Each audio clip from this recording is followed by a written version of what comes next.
purposes. By participating in this session, you are consenting to being recorded. If you do not wish to be recorded, please disconnect. ECHO is a community of practice. We really hope that everyone interacts and participates and gets to know each other a little bit and learns from each other. We ask that you are engaged in asking questions after the didactic and provide feedback for our case, which is in the latter half of this training. And it's really the best way to solidify skills and just make connections across the state. So for our ECHO session today, we will have a presentation for our didactic speaker, which will be Erin Barton today, for about an hour. And then we will have our real situations, real solutions presentation and discussion. And then we will break out into breakout groups on Zoom and discuss that presentation a little bit. We ask that you protect individual privacy. When sharing information, please avoid using any real names and de-identify any examples and situations. If you could rename your Zoom profile to include your organization and your state, that would be great. And throughout the session, if you have any questions or comments, you can feel free to use the raise your hand feature. You can put questions in the chat, or you can just unmute and ask a question, and we can make sure that Erin gets those just anytime you want throughout the session. We have a Canvas page and a website. Both of these are where you can find past ECHO recording of the sessions and all of the resources from the sessions and the slides from today. If you're having any trouble logging on to the Canvas, you can reach out to Faustine. Her email is on here, f.sagney@usu.edu. And if you need to access something and you just don't have access to the Canvas, you can Google Utah Pyramid Model and go to the Project ECHO past sessions. And all of our past sessions will be on YouTube as well. For our real situations, real solutions presentations, if your program is struggling with staff buy-in or challenging behavior or any problems that your program is struggling with, or if your program has used the pyramid model in a way that brought some success and you want to share what you've learned, I consider presenting a real situations, real solutions presentation. It's a really great way to just get some feedback and share the great things that your program is doing. So if you're interested in doing one of those for your program, you can reach out to me or Faustine. You will receive a certificate of attendance for attending today. It'll have the training hours on it and what the training is. The only thing that you have to do to get that is fill out the feedback survey. We will be sending the feedback survey throughout the session and at the end of the session, and a link to fill it out will also be emailed to you in the next couple of days. And this survey data is incredibly helpful. We're about to start up a new series in the next couple of months, and we love to know what you think has been useful, what topics you want to continue learning, what you have enjoyed, because we really want to make this the most useful we can for you and make this a good use of your time. So we really appreciate you filling out all of this survey, the feedback form. Our next session will be held on August 26th. It's again a Monday from 1 to 2:30 p.m. and it will be on effective family-centered coaching. Our session topic for today is building relationships with families and effective communication, and it will be taught by Erin Barton. She is an expert in this field. She knows everything about early intervention and the pyramid model. And again, this presentation will be on our Canvas and website if you want to go and learn a little bit more about her. So with that, thank you all for joining today, and I will turn the time over to Erin. Thank you so much, Hannah. Okay, as Hannah said, today we are talking about building relationships and effective communication with families in Part C, early intervention.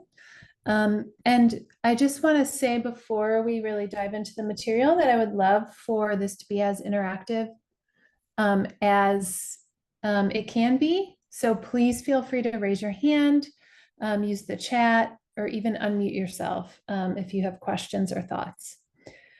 I'm going to go until about, well, for the next 50 minutes or so, or I guess 45 minutes, but I will stop for questions towards the end. So if you don't want to interrupt, know there will be an opportunity for questions at the end as well. However, feel free to raise your hand throughout.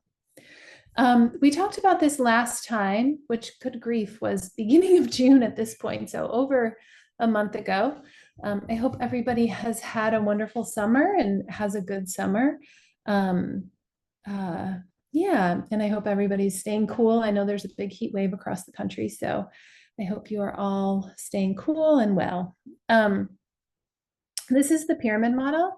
And when we think about the pyramid model in part C in early intervention, we're really talking about families, and we never talk about families, or even classrooms for that matter, as being at a certain tier, but what we talk about is families receiving services and supports from different tiers. And we know that families, like classrooms, are very dynamic, and they might need supports from multiple tiers at one time. And we know that if we have families who need intensive tertiary level supports at the top of the tier, top of the pyramid, we still need to make sure those universal and targeted supports are in place. So we talk about the effective workforce as really being the foundation of the pyramid, and that's all of you and all the work we do to make sure that the workforce is supported and is well taken care of, so that they then can support nurturing responsive relationships and high quality environments with the families they work with. In part C, we also talk about, importantly, and I'm trying to get better about remembering this, but of course, we really talk about families, but really caregivers as well. And when I say caregivers, I mean all types of caregivers, including children, including caregivers who provide services in childcare, because some of our Part C services might be provided in childcare settings. And I just want to acknowledge that before I go on. And then, of course, we have the next tier, which is targeted social emotional supports. And those are infants and toddlers who have specific social emotional goals, where we're working on specific social emotional skills, behaviors, goals and objectives, and supporting the family and caregivers in addressing those goals and objectives throughout their daily routines and activities. And then intensive intervention in Part C, early intervention, is really for very, very, very few toddlers. Like we're talking 1 or 2 toddlers a year in a program, very, very few. Actually, usually quite a bit less, like 1 every couple of years. And those are toddlers who have severe and persistent challenging behavior, who need more intensive supports, and usually results in a behavior support plan and intensive behavioral supports. Again, that behavior support plan and the supports that we would provide families and caregivers would include universal and targeted supports. So there's 2 sections in this presentation today. The first one is building relationships, and I'm going to go over that first, and then we're going to talk about effective communication. Obviously, they're very much related, so there's a lot of overlap, but there won't be, hopefully, any redundancies. So these are the objectives. What I want you to do now is to think about a positive relationship in your life. So think about any positive relationship in your life and how this makes you feel. And what the other person in the relationship has done to make you feel that way. And just think about it. If you feel compelled and want to share in the chat or unmute yourself and share, you can do that. But I just want you to think about it.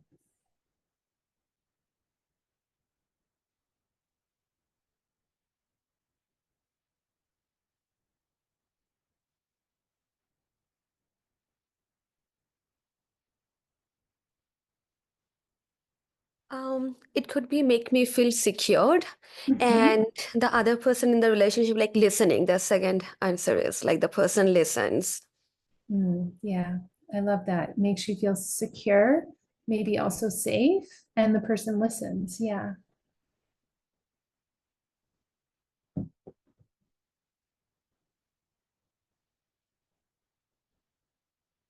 Validates feelings. Yeah, absolutely.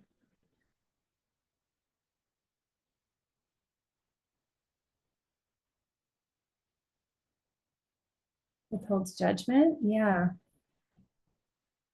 Feel understood. They give me a chance to talk without judgment. Yeah. Makes me feel like I can speak freely. Yep. Yeah. They're always there. You can count on them. Absolutely. Yeah. Fun, creative, brings energy to the relationship. Great. Yeah.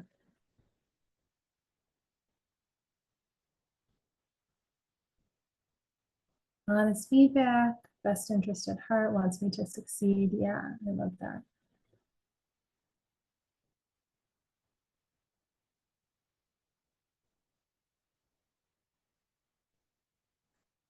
Yeah, so I like starting with all of us reflecting on what it's so sorry. People walk down my street and think that I'm just staring out the window and they just wave to me sometimes when I'm on Zoom. So sorry. There's a whole group of people who just walk down the street and wave to me. But anyway, um, so it's really important for us when we're thinking about the relationships we're building with other caregivers, families, childcare providers, that we think about what are the qualities of a relationship that is meaningful to us, and how can we bring that to these professional relationships that we're creating with families and caregivers. And relationships are going to be different, right? So relationships with people in your own family, your partner, your friends, they all look different. And so it's really important for us to, when we are thinking about building relationships with families, that we're intentional in how we do it. And part of that requires us to acknowledge what are those characteristics that we would want in that relationship. And so I always find it really helpful to think about that as we are thinking about establishing and maintaining relationships with the families and the caregivers that we work with. Relationships are very much different from interactions, right? We have interactions with acquaintances. I just had an interaction with my neighbors walking down the street. They're different from interactions, and it's our job to do what we need to do to establish and maintain relationships with the families and caregivers that we work with. It truly is our job.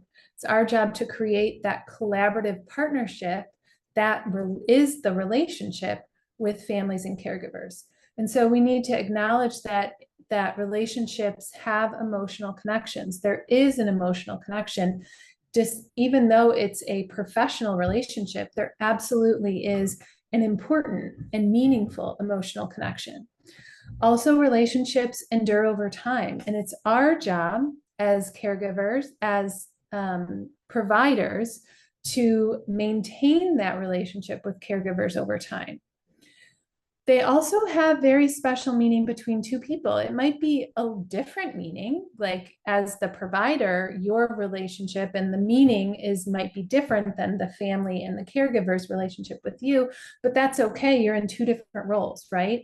But the relationship is still intentional and is still special between both people. And you create memories and expectations. You create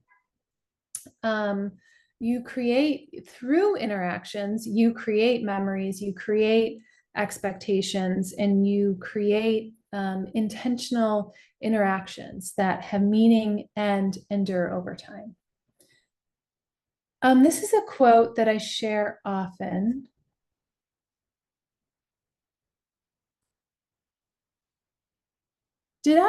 Oh my goodness, did I pull up the wrong slides?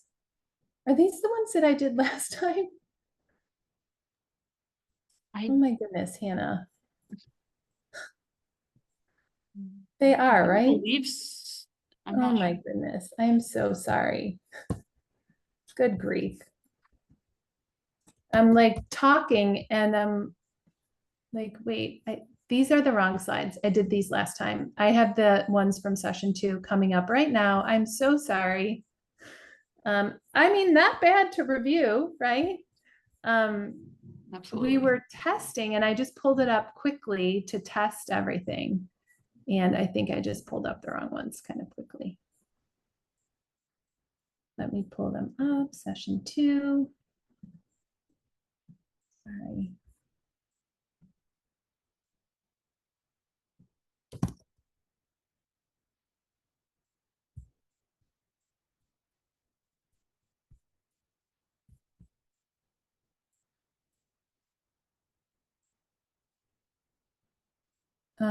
Okay, I know, oh my goodness, I'm so sorry. They are right here.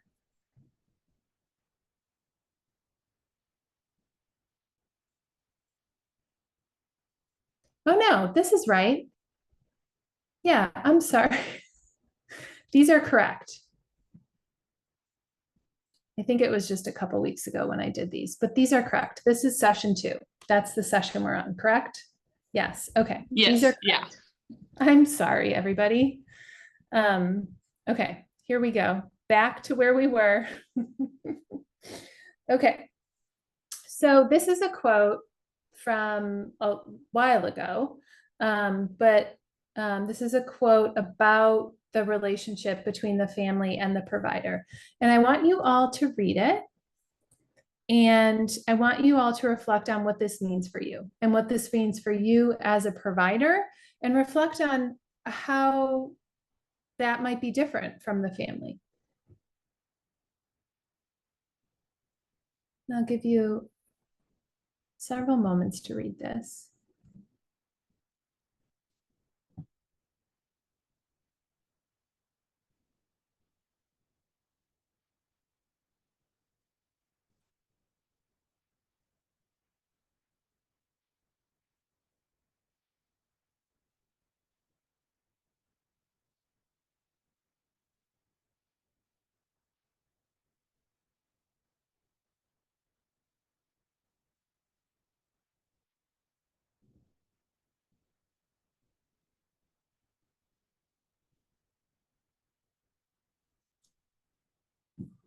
Okay.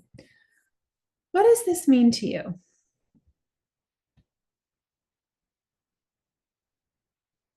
I'd love to have you put it in the chat or unmute yourself. This quote is from a Young Exceptional Children article called "The Parent-Professional Relationship: The Dance Begins." And you may have even seen this before. It's shared often, but there's nothing, I think it more than anything I've seen illustrates that relationship between families and providers.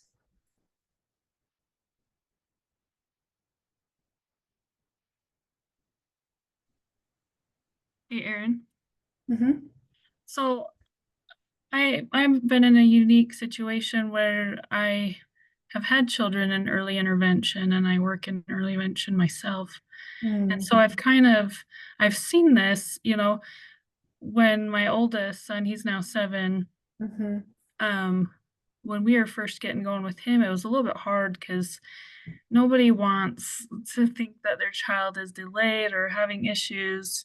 And so, you kind of don't know what you're getting into at some point. You don't know if they really do qualify or not. And so it can be scary.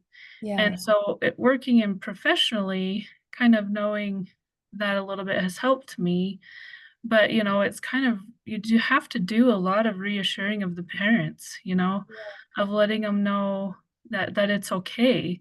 And, and I know with one of my other children, at first they didn't qualify. And so it was kind of like, well, now what do I do? It was kind of, I felt like there was an issue there, but I felt like in some ways I wasn't being listened to, or, I was seeing maybe some issues, but they weren't showing up yet, And so I don't know, it's just kind of like this quote's pretty interesting because I could see it in me a lot first going into early intervention on a family side, but I can see it a lot professionally too, where parents are kind of like, what are we doing? What is this for? I don't understand. I'm confused. So I see it both ways. Yeah, I really appreciate that. And yeah, I think that is really important for us as providers to recognize the family's perspective and that it is different from us. And one of the things you talked about a couple of times, you mentioned being confused. And I think that's so important for us to remember as providers, especially in Part C. Last month, when I shared the slides from last month that are not these, I talked a lot about our role in early intervention is really to build families' competence and confidence. And that really is so important for us to remember as we're establishing these relationships with families. Our role, if nothing else, is to build their confidence and competence, because they oftentimes, it's hard not to, right, blame themselves or be confused about not just what's happening for their child, but also the system. The Part C system is very confusing, right? And so it's really important for us to acknowledge and to remember that when we're working with them, and remember that our job is to build their confidence and competence. I think the other thing that is so important for us to remember how big it is that in early intervention, we often go into families' homes. We go into their homes, their personal homes, you know, and talk about the thing that is the most personal to them, like how they are parenting their child, right? And we do family coaching. And so it's really important for us to understand the intensity, how big that is for families, and then also how sensitive it can be, right? And that when we have to approach it with so much compassion and softness, and also intentionality, right? And making sure that we are meeting the parent where they're at, that we are there, if nothing else, to build their confidence and competence, and to remember that this is a confusing system, right? It's sometimes hard for me to continually wrap my head around, right?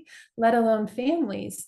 And certainly not something that is easy for families to understand, especially at the beginning. So, and yeah, Crystal, what I love about this is thinking about it like a dance, right? To meet families where they're at with patient optimism. I love that, which with so much hope, and recognize that what we're doing is very personal and very sensitive, and that we're working together as a team. I love that. Yeah. Yeah. Anything else related to this?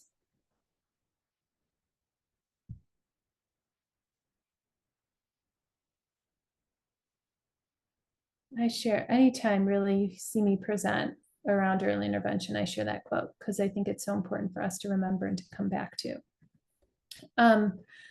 So I want to talk too about that there are families who we meet them where they're at, and they're often at very different places, right? With the families on our caseload might be at very different places.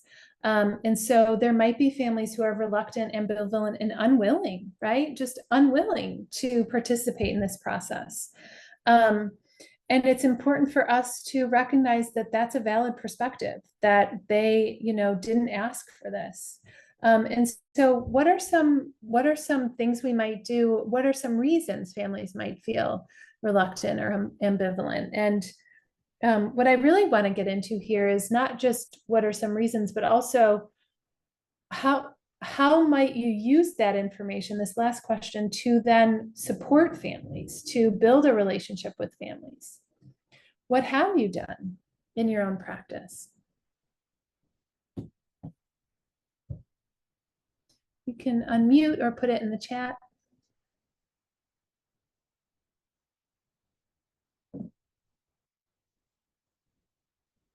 Yeah, denial. Absolutely. Sometimes it's really hard to see, hard to admit.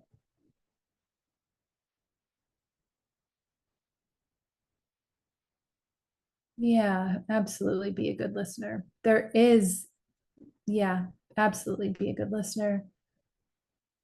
Yeah, and understand that they potentially have previous experiences with EI or professionals, or a previous experience with school, maybe that wasn't positive, that they might be bringing to this interaction. That's really important to recognize. Yeah. Yeah, absolutely. It can be really stressful to send 3-year-olds to preschool, or any 3 or 4, any age to preschool. And so supporting them and recognizing that's a very valid feeling. Yeah, absolutely. Yeah, those are all really important, really helpful. And I think what's really important for me to remember when I think about this too is that families are at very different places. And just because they're unwilling right now doesn't mean they're always going to be, but being unwilling is absolutely valid. Absolutely, Diane. They have many other stressors in their lives. And it takes time for families to trust. And if, you know, probably all of you too, but if we had our way, we'd have families for years, right? Unfortunately, in Part C, we don't have them for, well, sometimes we have them for years, but it's usually very quick, right? They're with us for, you know, hopefully a year by the time we identify and get them into services. And so, but it's also really important. We're often the first experience they have with professionals. And so it can be really important for us to establish that and to help them see that we can be supportive and we can validate their feelings and we can meet them where they're at and do it without judgment. Absolutely. We often also in Part C talk about the parallel process that exists. And we also talk about like the cascading model. And our job is always to change what we do to figure out how we can meet the family where they're at. And so we have very different or different processes, although they're very much parallel within Part C, where we have the practitioner and their coach who's coaching them, or maybe a colleague, practitioners amongst themselves who can support each other in doing this work. And they do that, and that relationship is very important. And that relationship is important to establish and maintain. And then between the practitioner and the caregiver, you as a practitioner need to be nurturing and responsive with the caregiver, just as you're supporting the caregiver and being nurturing and responsive with the child. So we always talk about this parallel process because you want to engage with the caregiver and model that nurturing and responsive relationship so that you can then support them in having a nurturing and responsive relationship with their child. So I want to hear from you too, either chat or unmute yourself. What are some ways you build trust and safety with the families you work with?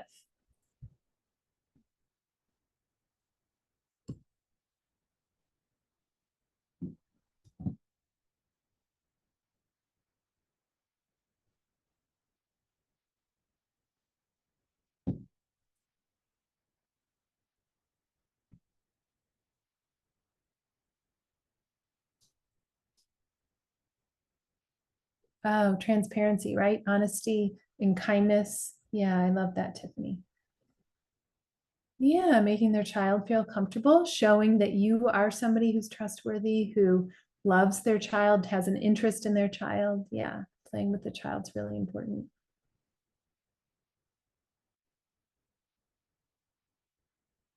Yeah, Kurt, that's so important. Interacting and showing an interest in all of the children in the family. Involve families in the educational process, being on time. Yep. Yeah, respecting their time, right? Respecting their schedule. Always validating their thoughts and feelings. Absolutely. That's going to help them continue to open up to you, right? So that you know where they're at, so you know what they need, so you can support them. Seeing their strengths and pointing them out. Absolutely. Really being strength-based, right? So that we can always maximize their strengths. Complimenting them on what they're doing right. Yep. And really building off those strengths.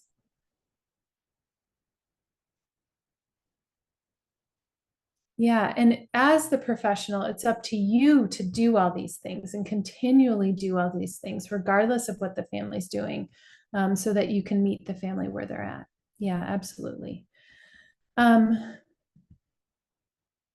Maintain a high standard of professionalism. Absolutely. Be an active listener. Yeah, absolutely. And we're going to talk about active listening in the second half of this.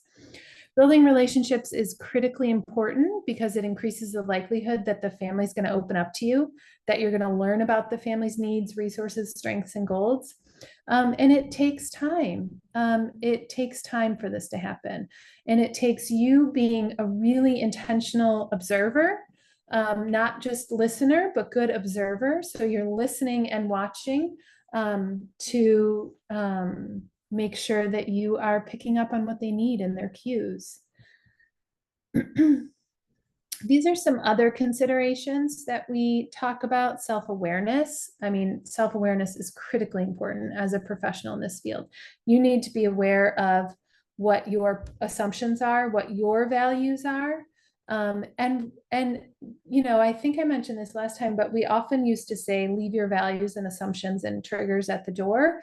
We know that's not possible. We are not a person who can take off a part and leave it somewhere else. They all come with us. But what is critically important for us to remember is to acknowledge and be aware of what exists, and then make sure that that doesn't get in the way of our work with families, right? So that we're aware of it and aware that it might be different from the families that we're working with. And that's okay. And we still meet the family where they're at. We still validate their feelings. We still develop that relationship with families. Being okay with things being uncomfortable, being okay with discomfort, being okay with silence, being okay with differences of opinion. That ensures that you can really provide meaningful support to families. Being really intentional and clear and knowing your decision-making ratio, that you are in fact partnering with families around decisions, and make sure you establish your own professional support system. That can be a colleague or a supervisor, but that you have somebody who you can talk to, who understands your work. That's what I mean. Of course, you can talk to friends and partners, and you know, you should. However, it's also important to have a support system, people, peers, colleagues who understand this work, who can be a strong sounding board for you. We're going to talk about communication skills just in a minute, in the next couple slides. But really, communication is, you know, in probably all of our training. When we went to school thinking we were going to work with children, right? Probably most of us, but turns out most of the work we do is other adults. And so now, thankfully, in most pre-service training programs, there is a lot on teaming and communication and working with adults. But for many of us, that wasn't there. So we have to take the onus and learn effective communication skills and practice those all the time. Understanding how to be a culturally responsive practitioner, making sure we understand and use adult learning principles, and all adult learning starts with that relationship, just like with children. And so that's why building that relationship is critically important. We talked about self-awareness, but making sure that you're self-aware, and then being open and honest all the time, especially about your expectations. We also often talk about resisting the impulse to always give advice and solve the problem. Remember, you're there in partnership, and that might sound weird or odd to you, but it really is true. So yes, we are the experts, like we go in and we're the professional. However, it's really important to make those decisions with families. And so really try to resist the urge to always solve the problem right away. Rather, have conversations and build an awareness of what's happening with the family so that you can come to a solution together, and really kind of, if it's possible, sometimes it's not always possible, but really let the family lead the problem solving. Always be flexible, always, right? And consider family readiness and suspend your agenda. And, you know, we have to do that often on home visits, right? Or on any visits, childcare or home, where we go in with a plan, but something happened, you know, and it's just quite a bit different. And that happens all the time. We're gonna skip these case studies. You all do case studies at the end of this, but these are just things to kind of promote further conversation. But just for the sake of time, we're gonna go on to the next section. Because we have just about 15 minutes left, which is fine, we'll get through this. So the next section is really what we do in those relationships, right? We use effective communication strategies in those relationships. So in the next section, I'm going to talk about how to differentiate effective communication and communication blocks. What are the practices you can use to engage families in collaborative conversations? And then how to identify open-ended questions when working with families. So these are, good grief. These are some things that are really important to think about when we're thinking about communicating with families. And that is that the words we use are really important. So this first one is use person first or identity first language. And we know we used to always say person first, right? And what's important to know is before that, we did something different. Before we used person first, it was something before that. And so the way we talk about different populations is always evolving. And it's important for us to recognize that. And it's up to us to figure out what works with the families that we work with. So they might want us to use identity first, disabled child or autistic child, or they might want us to use child with autism, or child with a disability. It varies. And also families might change their minds, right? As the child gets older, the child might change his or their mind. So it's really important for us to recognize that there's not just one way to communicate about a population or a person, and that it's up to us to ask and to figure out what that is. I would say if we don't know, I usually lean towards using person first, but I always will ask. And that might change over time. And it's just important for us to recognize that the words we use matter. And we need to be intentional about how we refer to the families and the children that we work with. Also use accessible language. You know, there's so many technical words, jargon, so many things out there that we learned and that make sense to us and really are inaccessible to families and make it seem like families can feel like they don't know, but they should know. So they can end up feeling really bad if they don't understand a term or a word. So making sure we use words that are accessible, that we know families will understand, and to avoid jargon and technical terms. You're already the professional in their home. You don't need to prove yourself. You don't need to sound smart. You need to use professional language, but you don't need to use language that is inaccessible. Always be strength-based. And so when we're strength-based, we use positive and descriptive feedback all the time. And I would say too, in using positive and descriptive feedback and positive language, it's not just about, so I'm going to use a term here that is not an accessible term for families, but we're not just talking about feedback that's contingent. So we're talking about feedback that also is non-contingent, so not dependent on the family doing something. And what I mean by that is we're using both not dependent language and dependent language. So descriptive contingent feedback that is based on something very specific that you saw the family do that a lot. But then also just tell the family you think they're cool, regardless of what they're doing. So they don't have to do something specific to get you to use positive, affirming comment to them. Does that make sense to everybody?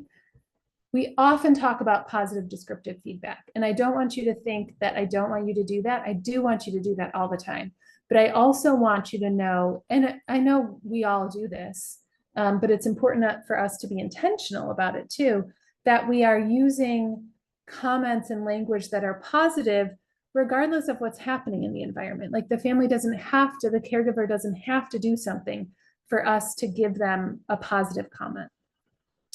And then also always, to the extent that it makes sense, use open-ended questions. And we talk about using open-ended questions because they allow for much more information to be shared than just questions that can be answered with a yes or no. These are communication blocks, and I've talked a little bit about these already, but obviously professional jargon, when we use a ton, there are times where you're going to have to use a word that is technical. I mean, there just will be occasionally, especially if you're like doing the IFSP, that has technical language throughout it, right? But you want to avoid using professional jargon to the extent that you can. You want to avoid, you want to be aware of your own facial and body language and make sure that your facial and body language is also positive. And also, not free of judgment, also is free of judgment. You want to avoid fear-based statements similar to minimizing concerns. You want to validate families' concerns and not minimizing their concerns. We also talk about avoiding using commentary, where you're just commenting on what's happening in the environment over and over again. That's not necessarily helpful. Obviously, avoid placing blame ever. Avoid labeling when it's not necessary. You can just talk about exactly what the family's experience is. You don't have to necessarily give it a label. And I always avoid using the words always and never, except for in that specific case, because we don't know, right? We just don't know. These are just some examples. So what do we think? Is this a communication block? Oops, I already put the answer up there. Communication block or effective communication? If you had a consistent bedtime, Ivan would sleep better. Obviously a block, right? Okay, what about the next one? What do you think? You can put it in the chat. Have you ever heard of the term co-regulation? It's how adults help children calm themselves. Obviously, said in a soft, supportive way, yeah, thanks, Tiffany, is effective communication, right? You're not assuming they know it, and said in the right way. You're not saying, have you ever heard, but you're saying, have you ever heard of the term co-regulation? It's how adults help children calm themselves, and then you're helping them understand. Okay, and the next one. You let Callie know you're picking her up and gave her a toy to hold. Look how calm she stayed during the transition to change her diaper. Communication or block?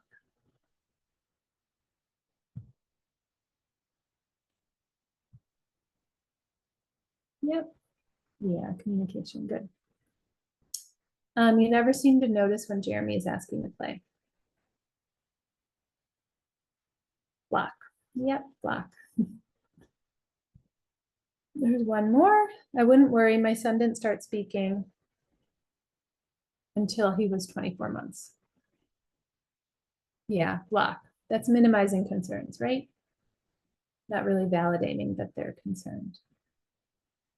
This is a video that I would love to play that just gives lots of examples of communication, effective communication. We have a couple minutes, so I'm going to play it. Oops. About feeding with the fork and the spoon. We talked about reading books and kind of just embedding those language skills, that back and forth play.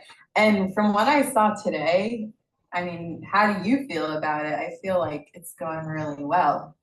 We definitely have a conversation thing going on.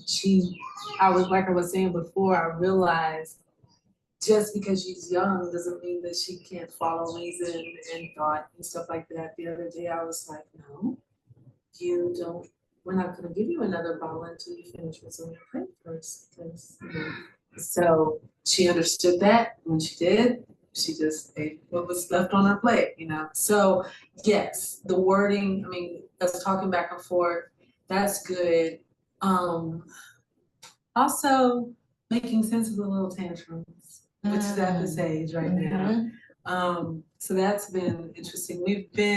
Instead of us being like, whoa, you're throwing a tantrum. Remember in the beginning, we used to be like, be patient and all this stuff, right? Because she's not the most patient. But now we're saying, choose a different focus. You can focus on something else. And she actually focuses on something else a little bit, which is awesome. So distraction. Right. Distraction.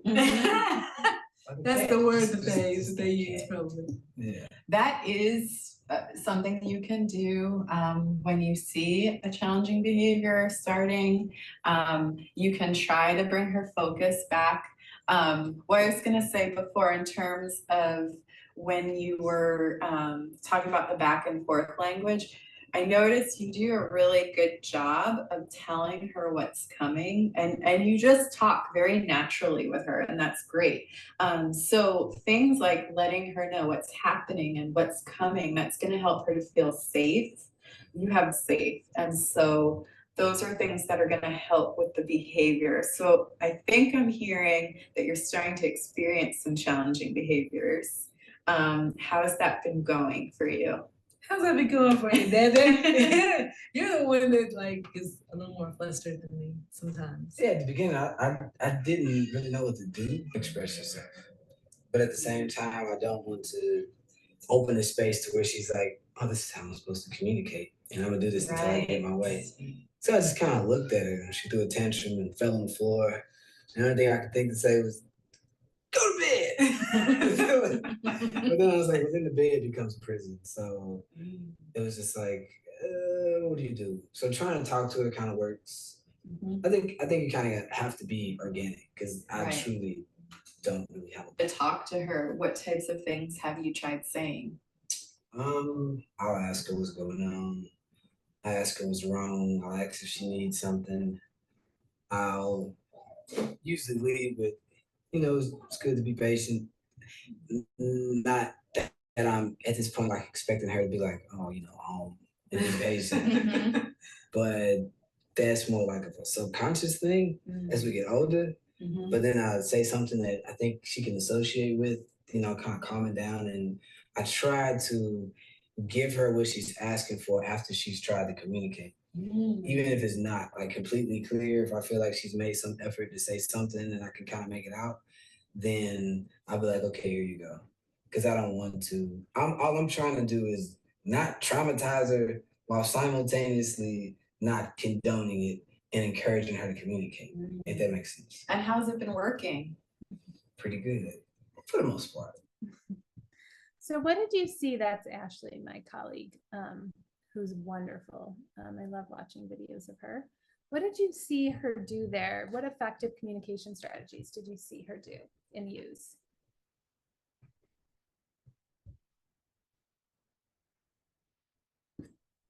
And that was a real video. I know it looked a little staged, but it was an actual video. Everybody got dressed up and looked nice because they knew they were being video recorded, but yeah, she restated what they were communicating. Open body language, yeah, for sure. Head nodding, lots of compliments, open-ended questions. Yeah, asking parent. Yeah, she started with that, right, Hannah? Yeah. What else?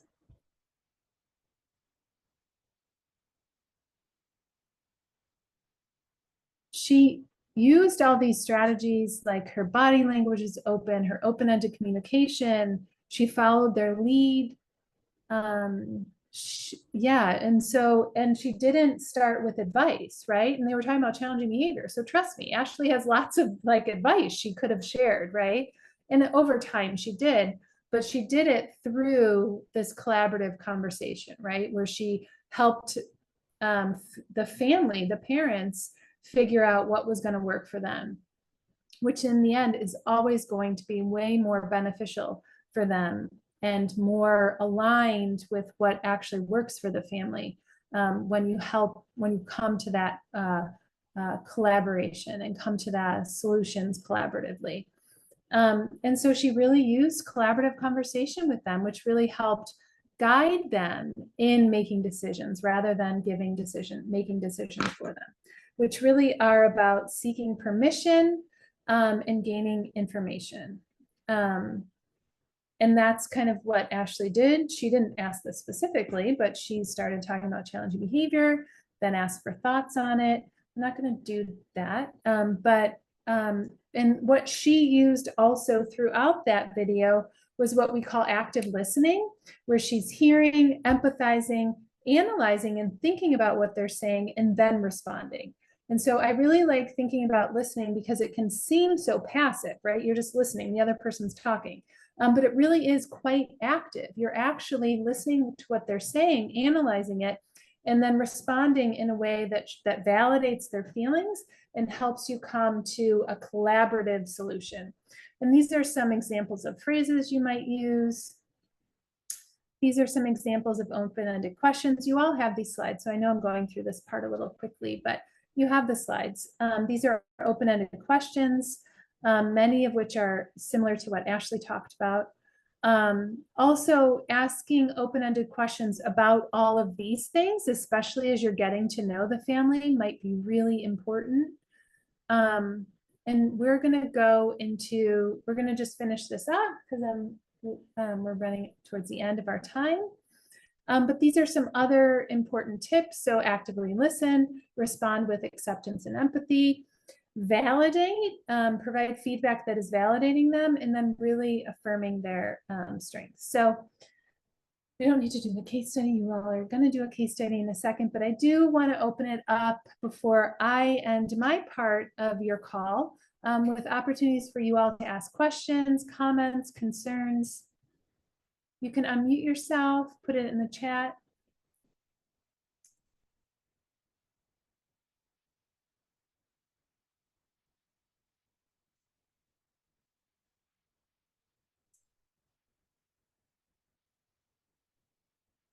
Any questions?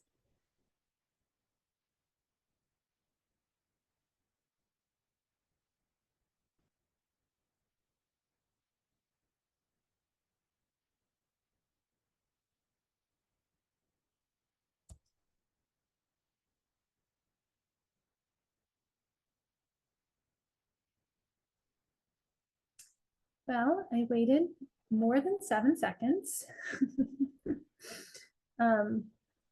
Yeah. Well, Questions? awesome. Oh, Yeah. sorry. Thank you so much, Erin. That was great you. and super helpful. And we'll make sure to get all of those slides up so everyone can have those resources if they ever need to refer back to that. Yeah, thank Sounds you so much good. for joining us today, Erin. Yeah, and next time we're going to talk about family-centered coaching. Perfect. Yep, cool. All right. Thanks. So now for the last half hour, 35 minutes, we will be moving over to our case presentation. Today we have Mandy presenting, and she'll just spend a few minutes talking about the situation with her program, and then we'll move into breakout rooms to discuss a little bit further. And then we will come back to the main group just to share the highlights from our breakout groups. Mandy, are you on? Oh, perfect. I am on.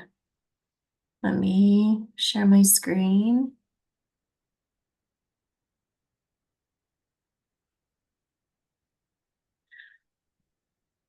All right, can you see that? Yep. Okay.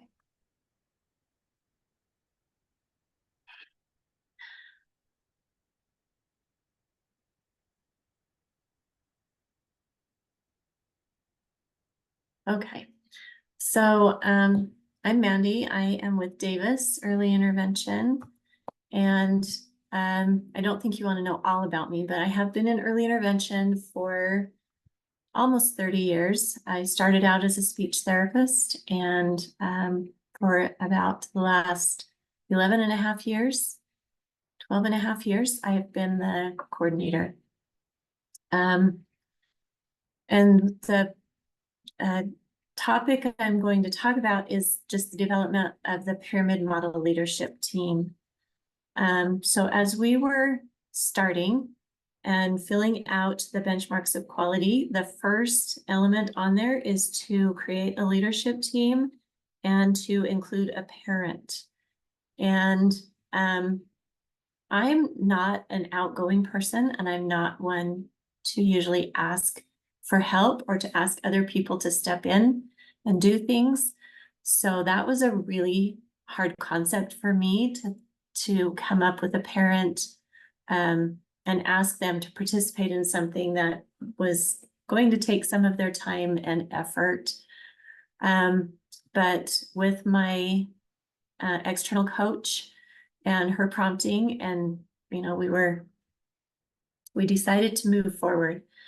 So in the implementation manual, it talks about having a family member so that they can bring that perspective of families and promote the development of family engagement strategies, and also maintain that culturally responsive attitude.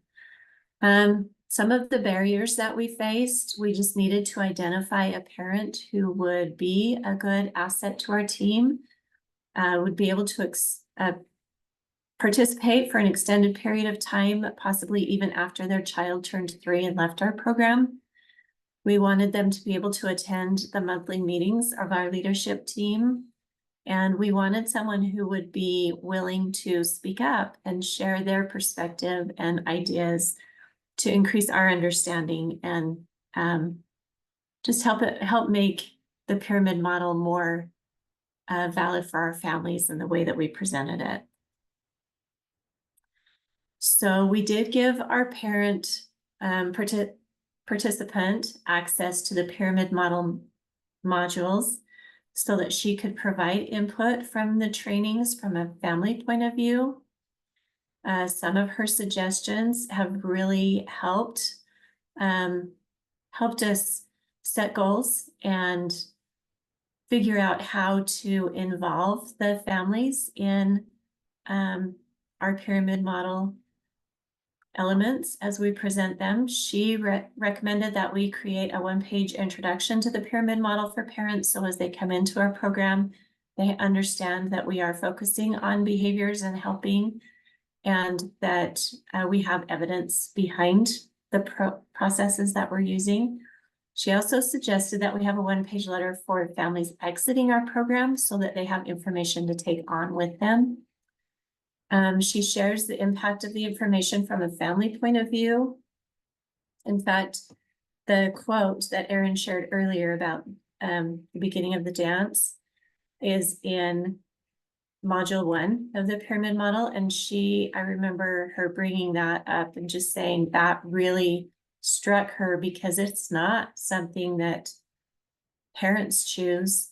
As providers, it's something that we choose to encourage because we want to work with these kiddos, but parents don't necessarily jump on that bandwagon without a little encouragement.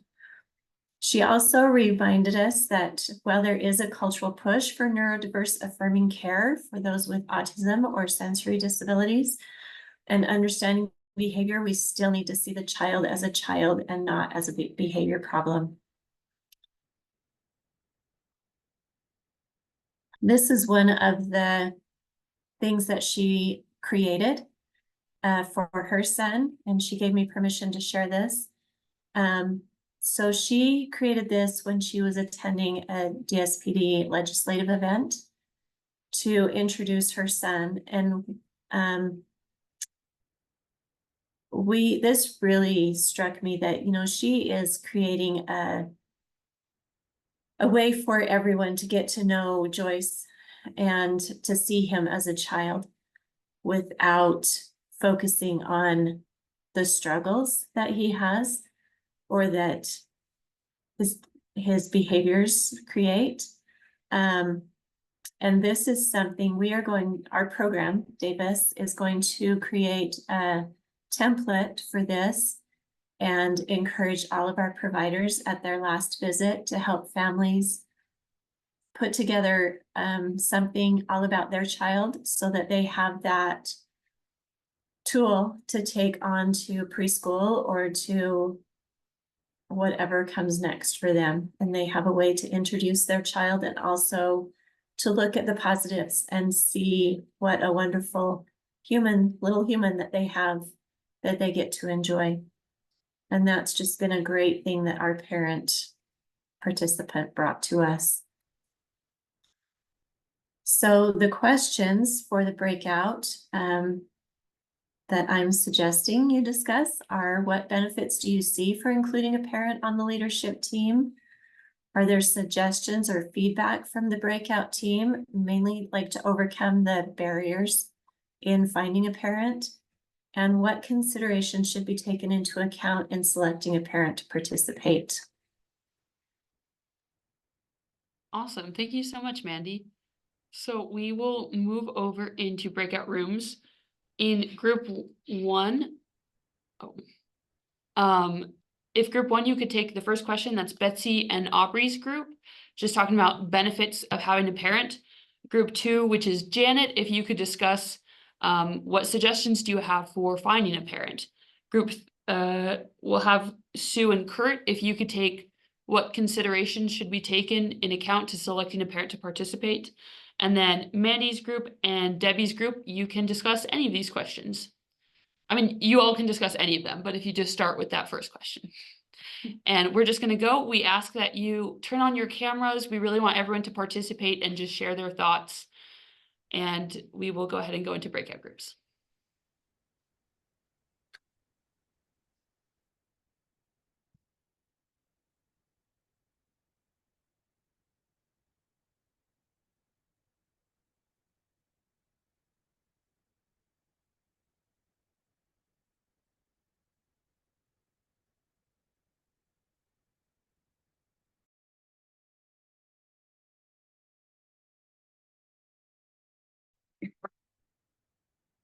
Perfect. Okay, welcome back, everyone. I hope your breakout groups were good. And just for the last 10 minutes, I'd love to have each group share 1 or 2 thoughts that they had in their groups. So we'll start with Aubrey's group and then Janet's group. Okay. I was so happy to have my group. It's always great to hear from everyone. And we had some in the group who currently have a parent in their leadership team that they attend, which was a great perspective. Some who are newly joining, several who are parents themselves of children who have been in the program. So just really, really good feedback and information. We talked mostly about what the benefits are of having parents on leadership teams.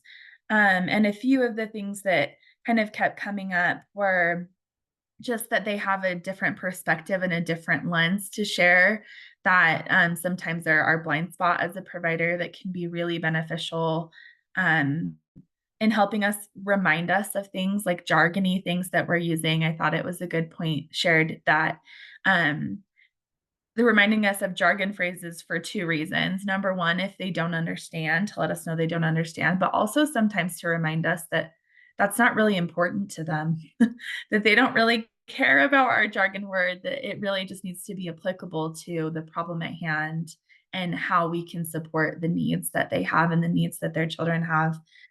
We also talked about how, kind of similar to that, that parents can really help us simplify, that sometimes we get complicated in the process, but they help us bring it back to what's really important to them, to families, to the teams, and help us really start that parallel process of having a teaming approach and keeping the families and the parents involved from the very top all the way down to those visits one-on-one and how that can really support those families. But everybody was just really in favor of just that it's definitely beneficial. And we were just kind of starting to brainstorm those ways of how we could make it happen. So I'm excited to hear from more of you as well to help us with those pieces.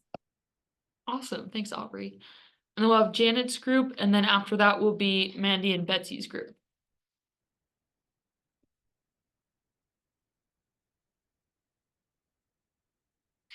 Janet, you're on mute. We had kids on the move who were new and they're just starting the process. So they had a lot of questions on how to choose a parent and how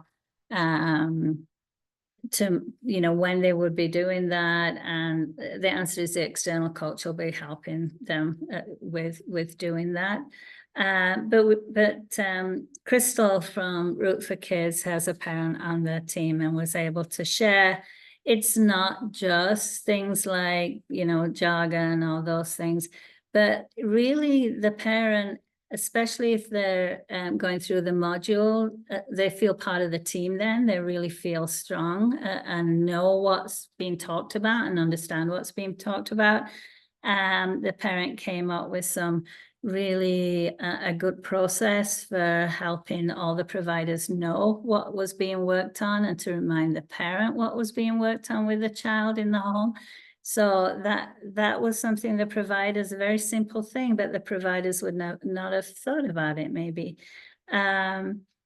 Also, she'd help to clarify a letter that goes out to parents.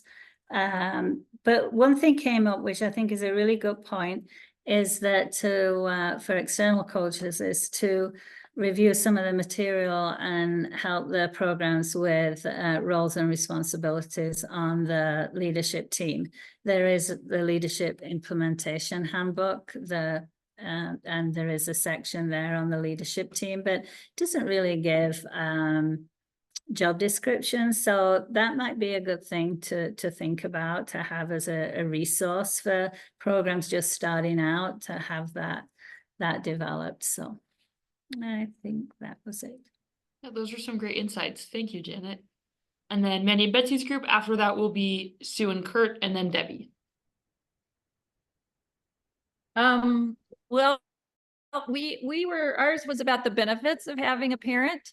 We got lucky enough to have Mandy on our team as the, the resident professional there, and Rayanna and Diane also.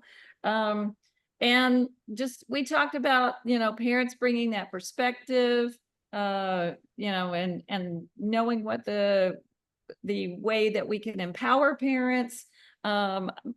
Personally, I loved Mandy's idea about having the parents have access to the eMods, and her parent use those to learn more about the pyramid model. And Mandy said she just loved it. And so having them even have more perspective. And so Davis paid for that and let her use those eMods. So I just think that is a fabulous idea.